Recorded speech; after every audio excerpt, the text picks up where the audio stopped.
buenos días. Continuamos con nuestro relato de la Guerra Civil Española en tiempo real. Hoy es 3 de diciembre de 1938 y esta semana ha transcurrido sin novedad en el aspecto militar y político en España. Por lo tanto, me limitaré a mencionar algunos detalles de la actualidad internacional y, por supuesto, la situación naval. Comenzando por esta última, el 30 de noviembre, en el puerto murciano de Águilas, resulta hundido por la aviación franquista el mercante británico Eleni. En 1940, ya después de la guerra, será reflotado y rebautizado como Castillo de Vera. Por lo que se refiere al ámbito internacional, hay diversas noticias que tienen que ver en Europa con el ascenso de los fascismos. El día 30 de noviembre en Praga, el gobierno interino de Jan Sirovi llegaba a su fin.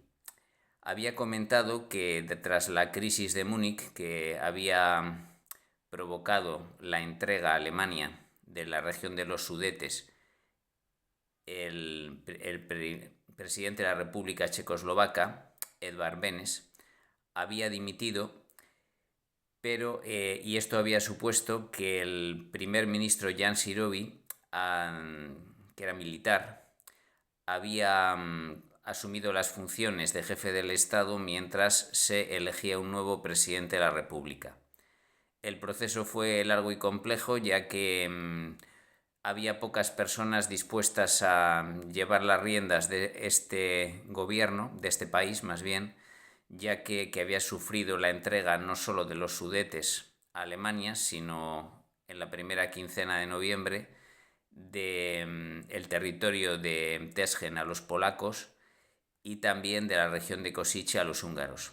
Esta nueva Checoslovaquia, conocida como la Segunda República, mucho más recortada, finalmente había llegado a un nuevo gobierno, una nueva presidencia, en la persona de Emil Hácha, que era un político independiente de carácter católico y conservador, que se había dedicado más que a la política a la abogacía y la judicatura, llegando a ser presidente del Tribunal Supremo de Checoslovaquia en 1925. Hácha había unificado el día 21 de noviembre a todas las fuerzas conservadoras. Hácha había nombrado primer ministro el 1 de diciembre, es decir, al día siguiente de ser elegido el presidente de la República, a Rudolf Beran, que este sí había fundado el Partido de Unidad Nacional el 21 de noviembre, agrupando a todas las fuerzas conservadoras, dejando fuera únicamente a socialdemócratas y comunistas. Por otro lado, el Partido Comunista de hecho había sido ilegalizado en el mes de octubre, y recordemos que este gobierno había concedido la autonomía a la Rutenia subcarpática y a Eslovaquia a fin de contentar a las minorías étnicas de eslovacos y ucranianos. Era una solución de compromiso que se esperaba que salvara lo que quedaba del Estado checoslovaco, pero no sería así, ya que Hácha se enfrentaría a nuevas demandas de Hitler en marzo de 1939. Llegaremos a eso.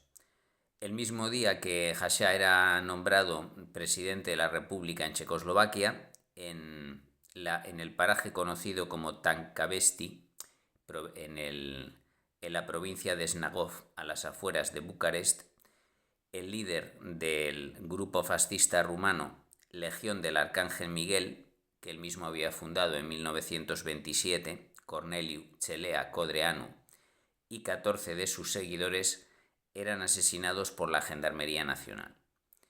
En el pasado mes de febrero, el rey de Rumanía, Carol II, había establecido una dictadura personal tras quedar insatisfecho con el resultado de las elecciones, que entre otras cosas concedía mucho peso al partido fascista. En el mes de abril, Codreanu y sus principales seguidores habían sido detenidos, así como su ala paramilitar, la Guardia de Hierro, que había fundado el mismo Codreanu en 1930, se había convertido en enemigo a batir, y por eso el Reino de Rumanía a finales de los años 30 sería escenario de esta nueva dictadura personal del rey Carol, haciendo frente a un terrorismo fascista de la Guardia de Hierro, que acabaría en 1939 con la vida del primer ministro. Recordemos que allá por 1936 algunos legionarios o miembros de la Guardia de Hierro mejor dicho, de la Legión del Arcángel Miguel, que era el partido fascista, habían participado como voluntarios, Mota y Marín, y habían muerto en diciembre de 1936 en la Sierra Madrileña. El rey de Rumanía se había permitido esta acción de represalia tras haberse asegurado que Hitler no pondría ningún problema a esta actitud. El gobierno de Hitler, Alemania, todavía estaba lejos de ocupar Europa del Este y en todo caso necesitaba a Rumanía como fuente de petróleo. No era de momento Hitler indiferente a la forma de Estado que hubiera en Rumanía, y un rey que apoyase a la Alemania nazi, aunque persiguiera al grupo fascista, no era impedimento para Hitler. Por lo tanto, asegurado que Alemania no tomaría represalias contra Rumanía por estas acciones, el rey decidió eliminar a esta oposición tan radical y molesta. Y sin salir de Alemania, el día 2 de diciembre llegaba a Inglaterra, procedente de Berlín, la primera expedición de niños exiliados desde Alemania, principalmente judíos. Eran niños de los orfanatos, menores sin acompañar, podríamos decir, que estaban en situación, por lo tanto, vulnerable y necesitaban el apoyo de organismos de acogida. La Alemania nazi no tenía consideración con los hijos de los judíos o de opositores políticos que estaban desaparecidos o presos, así que estos menores sin adultos a su cargo languidecían en orfanatos en pésimas condiciones. De esta manera, diferentes asociaciones no gubernamentales del Reino Unido habían organizado el transporte de estos niños hacia Inglaterra. Serían familias de acogida y organizaciones de caridad. No sería el gobierno británico quien pagaría su manutención en Inglaterra, pero sí es cierto que el gobierno británico de Chamberlain aceptó la llegada de estos menores sin ningún tipo de traba burocrática. Esta primera de muchas expediciones tendrían lugar a lo largo de todo un año hasta que la Guerra Mundial pondría término a las mismas en septiembre de 1939. Hasta entonces, 10.000 niños, principalmente judíos, fueron evacuados de Alemania hacia Inglaterra, llegando los primeros el 2 de diciembre de 1938 a Harwich en Essex. Eso sí, tenían que ser enviados desde puertos holandeses, ya que Alemania prohibió que estos transportes infantiles salieran de sus puertos. Y con esta noticia de carácter humanitario ponemos término a esta semana que transcurre sin acontecimientos en España, pero que insisto que ambos bandos están preparando nuevas ofensivas para este que será el último invierno de la guerra.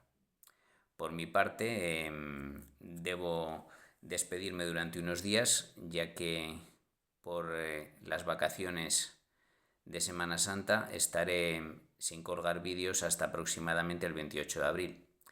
Pero teniendo en cuenta que el proyecto original era dedicar 3 años y todavía casi a punto de llegar al primero, ya estamos en la recta final de esta serie, pues no tenemos ninguna prisa por lo tanto. De todas maneras, muchas gracias por escucharme y hasta pronto.